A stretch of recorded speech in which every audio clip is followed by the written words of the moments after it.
पाकिस्तान की पूर्व राष्ट्रपति परवेज मुशर्रफ का निधन हो गया है। पाकिस्तानी मीडिया में ये खबर बहुत तेजी से फैल रही है। बताया जा रहा है कि पिछले लंबे वक्त से बीमार थे परवेज मुशर्रफ और ऐसे में दुबई के अस्पताल में परवेज मुशर्रफ जहां अस्पताल में भर्ती थे, जहां उनका इलाज चल रहा था, वहीं उन्होंने अंतिम सांस ली है। के लिए मेजर रिटायर्ड मोहम्मद अली शाह मेरे साथ जुड़ गए हैं।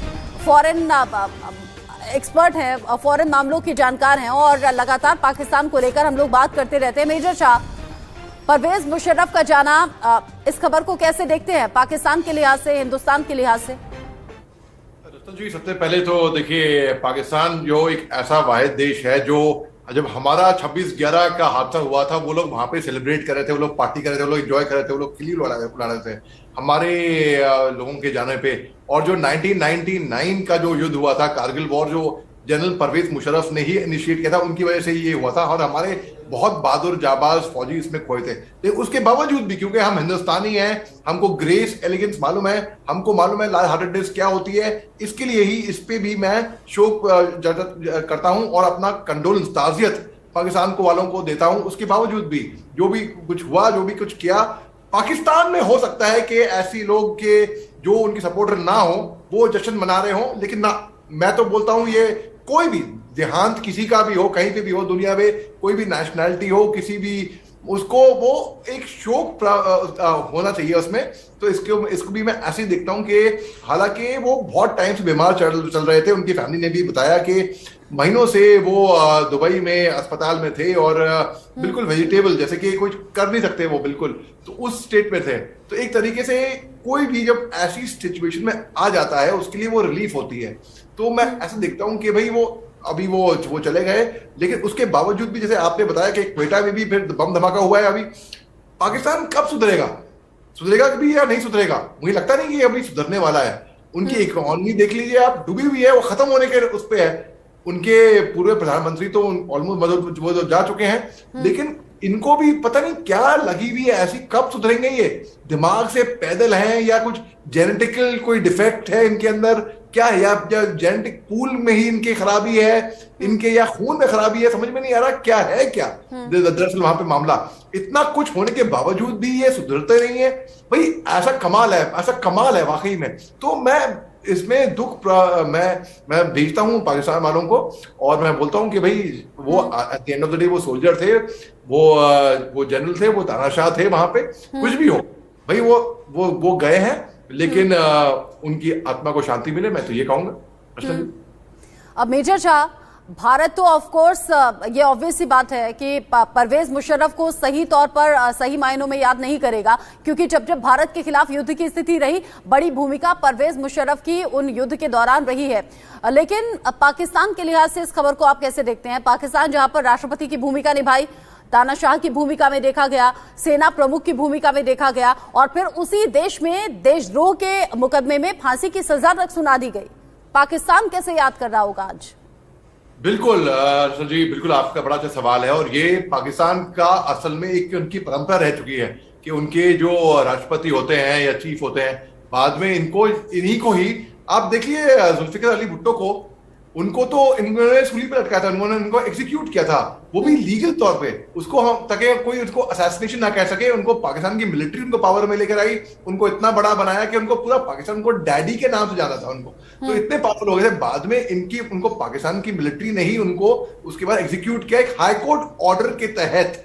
जनरल जियाउल हक, आप देख लीजिए, आप जितने भी इनके तानाशाह लीडर रह चुके हैं, या जितने भी तानाशाह ना भी हो, चलिए बेनजीर भुट्टो की बात करते हैं। बेनजीर भुट्टो को भी असैसिनेट कर दिया गया, इमरान खान के ऊपर भी असैसिनेशन अटेम्प्ट हुए।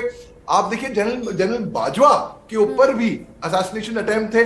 जनरल परवेज मुशर्रफ के ऊपर 5 असैसिनेशन अटेम्प्ट थे जब ये पाकिस्तान के अंदर मौजूद थे। इसके बाद इनको छोड़नी पड़ी। अब 1951 में जब लियाकत अली खान का असैसिनेशन हुआ था, जो कि पहले प्रधानमंत्री थे पाकिस्तान के, उस टाइम पे भी आप जानते हैं ये लेफ्टिनेंट कर्नल फैज अहमद फैज, जो कि मशहूर पोएट बाद में हुए, वो एक रेवोल्यूशनरी पोएट थे, 4 साल उनको वहां पे जेल में रखा गया उनको, फिर उनको भी पाकिस्तान छोड़ना ही पड़ा आखिर तौर पे। तो ये ये जो है पाकिस्तानी जो है इनको ये सुधरेंगे नहीं मेरे ख्याल से हाँ। इस तरीके से। अब जब बात पाकिस्तान की हो रही है और पाकिस्तान में आप कह रहे हैं कि ये लोग सुधरेंगे नहीं, तो कुछ और खबरें दर्शकों तक हम पहुंचाते हैं। मेजर शाह, आप रहिएगा हमारे साथ, क्योंकि पाकिस्तान की हालत जिस तरीके की इन दिनों हो रही है उसकी चर्चा पूरे विश्व में है। पाकिस्तान जो कि कंगाली की कगार पर है, कंगाल पाकिस्तान में अब क्राइम भी लगातार बढ़ रहा है। आप समझिए कि लोगों के पास न तो 2 वक्त की रोटी खरीदने के लिए पैसा है, ना उनके घर में अनाज है। ऐसे में क्राइम का ग्राफ पाकिस्तान में पिछले कुछ दिन में बहुत ज्यादा बढ़ा है और कराची में एक ही दिन के अंदर 140 लूटपाट की घटनाएं सामने आई हैं। कराची में कई जगह हत्या की वारदातों को भी अंजाम दिया गया है। आप समझिए कि नौबत किस तरह की पाकिस्तान के सामने खड़ी है। सिर्फ कंगाल नहीं है, सिर्फ भिखारी नहीं है, सिर्फ भीख का कटोरा हाथ में नहीं है, बल्कि एक ही दिन में अगर कराची जैसी जगह में 140 लूटपाट की वारदात सामने आती हैं, कई जगह मर्डर हो जाते हैं, तो समझिए कि मारामारी किस तरीके से अब चरम पर है और कैसे लोग एक एक पैसे के लिए या फिर कहिए कि एक एक दाना इकट्ठा करने के लिए एक दूसरे की जान लेने पर भी आमादा है। और किसी देश की स्थिति कैसी होगी अंदाजा इन तस्वीरों को देखकर भी लगा सकते हैं। ये तस्वीरें लगातार सोशल मीडिया पर चर्चा का विषय बनी हुई है पाकिस्तान को लेकर। मेजर शाह, पिछले ही दिनों इन तस्वीरों को देखकर हम बात कर रहे थे कि जब एक पैकेट अनाज के लिए, आटे के लिए लोग एक दूसरे की जान लेने पर आमादा हो जाए तो इस देश का भविष्य क्या होगा। लेकिन अब कराची से जो क्राइम की खबरें सामने आ रही हैं, क्राइम का ग्राफ आप समझिए, एक दिन में 140 लूटपाट की घटनाएं, कई मर्डर की घटनाएं, ये सब कुछ इसीलिए हो रहा है क्योंकि ना पैसा है, ना खाने के लिए अनाज है। बिल्कुल रोशन जी, ये लोग बिल्कुल ना खाने के लिए अनाज है और ये इनके जो गरीब जो लोग हैं वो मारे जा रहे हैं, बिना बेकसूर जो लोग हैं वो मारे जा रहे हैं, क्योंकि इनकी लीडरशिप, इनकी जो पॉलिटिक्स जो है वो अब आप देखिए क्या तो बनता है। अब ये तालिबान के पास जा रहे हैं और ये तालिबान के पास इनके एक सरबतकर मोहम्मद है और उमर मुकरम खुरासानी है। इन्होंने बोला कि भी हम बदला इनका बदला चुकाने के लिए, खालिद खुरासानी एक और है वहां पे, ये सब उग्रवादी हैं, तो ये पागल हो रहे हैं बिल्कुल। एक और मैं आपको बताता हूँ, एक साद रिजवी है, हाफिज साद रिजवी, ये पाकिस्तान के में बड़े पॉपुलर थे। इनके जो वालिद साहब जब ये मरे तो उनके जनाजे पे इतनी भीड़ आई थी जितनी मोहम्मद अली जिन्ना के जनाजे पे शायद नहीं आई होगी, तो इतने पॉपुलर हैं। उनको लोग क्लैरिक कहते होंगे, मौलाना कहते होंगे, लेकिन ये है तो टेररिस्ट। जैसे कि मौलाना अजहर या हाफिज सईद है, वो सब क्लैरिक नहीं है, सब आतंकवादी उग्रवादी हैं।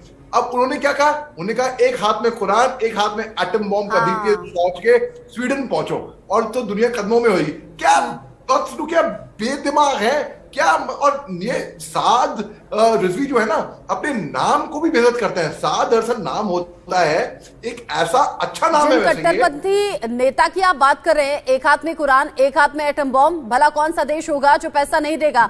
इसके लिए हम कह सकते हैं ना पाकिस्तान के लिए कि रस्सी जल गई लेकिन बल नहीं गया।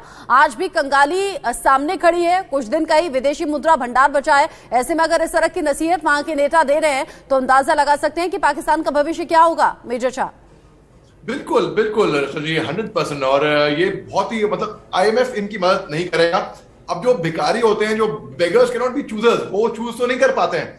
अब ये शहबाज शरीफ सोच रहे हैं इनको अगर IMF की शर्तें माननी पड़ेंगी, ये कंडीशन मीटअप नहीं कर पाए, उनकी कंडीशन, उनकी शर्तों पे ये अटल नहीं रह पाए हैं, तो नवंबर से ही पूरी फंडिंग इनकी रुकी हुई है इनकी, और ये बिल्कुल चौक हो गए हैं। अब बस जैसे कि 17 दिन 18 दिन बस गिनती का टाइम है, बस टाइम की बात है।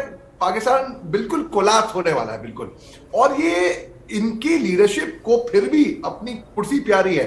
7 फरवरी को शहबाज शरीफ ने बोला ऑल पार्टी मीटिंग बुलाते हैं और इकट्ठा होकर ये लड़ाई लड़ते हैं। इमरान खान को भी न्योता दिया, दावत दी, इमरान खान ने साफ मना कर दिया, नहीं हम आपकी आइडियोलॉजी से नहीं इत्तेफाक रखते, हम आएंगे ही नहीं इस पार्टी के लिए। तो यानी कि उससे साफ साबित हो रहा है कि पाकिस्तान के लोग ना ये एक साथ एकजुट। श्रीलंका में आपदा आई थी तो श्रीलंका को भी आखिर तौर पे अपने पॉलिटिकल डिफरेंसेस असाइड रख के एक साथ मिलजुट के लड़ाई लड़नी पड़ी। God helps those who help themselves, जो अपनी खुद की मदद करेगा स्वयं भगवान भी उसकी मदद करेंगे ना।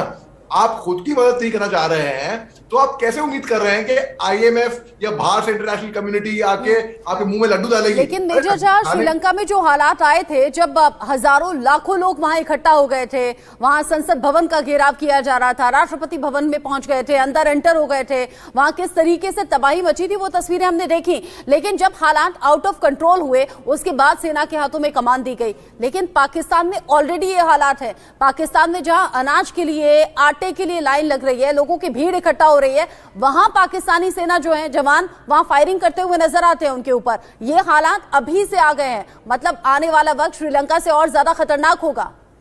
हाँ बिल्कुल, इसमें कोई शक की बात नहीं है। दूसरी बात मैं कह रहा था कि भाई लड्डू खाने के लिए भी आपको हाथ बढ़ाना पड़ेगा ना। आप हाथ बढ़ाओगे, इनको हाथ नहीं बढ़ाना लड्डू खाने में। ये सोचेंगे कि बस आ करके लड्डू मुंह में गिर जाए इनके, तो ऐसा तो होगा नहीं। ये लोग आगे जाके नहीं। और पाकिस्तान की सेना जो है, उनके बैरल्स, उनके भाई वीडियो वायरल हुए हैं।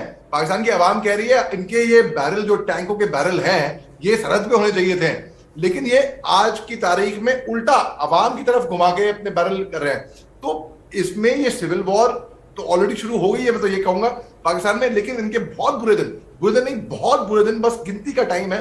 और बस टाइम की बात है। और ये ऐसी नौबत पे आएंगे कि बस आप पूछे मत। ये लोग इतिहास क्रिएट करना चाह रहे हैं बिल्कुल, और इतिहास इन्होंने क्रिएट कर दिया है। जिस तरह के हालात पाकिस्तान में हैं, एक के बाद एक कई वीडियो सामने आ रहे हैं। लेकिन मेजर शाह, चूंकि सोशल मीडिया पर एक्टिव आप भी रहते हैं, मैं भी रहती हूं, पिछले कुछ दिन में पाकिस्तान से बहुत से वीडियोस ऐसे सामने आ रहे थे जो वायरल हो रहे थे।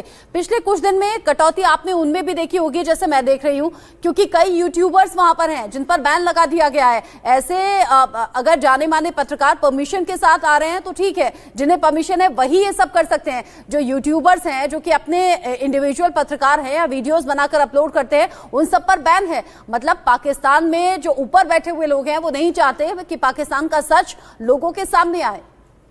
बिल्कुल रचा जी, ये होता है चोर की दाढ़ी में तिनका। उनको मालूम है कि उनकी आवाम जो है उनको सपोर्ट नहीं करेगी। अगर मीडिया को ये किसी तरह घुमा भी लें, जो यूट्यूबर हैं, जो आप लोकल अपने इंडिपेंडेंट जर्नलिस्ट हैं, जो अपना कुछ बात रखना चाहते हैं दुनिया के आगे, ये नहीं रख पाएंगे। ये होती है एक्चुअल डिक्टेटरशिप। और वहां की बिल्कुल जो लीडरशिप है और जो मिलिट्री है, दोनों अपनी कुर्सी बचाने में रखते हैं और कुछ नहीं। बस इनको मतलब नहीं है दुनिया इनकी जाए खड्डे में, कुछ भी करें।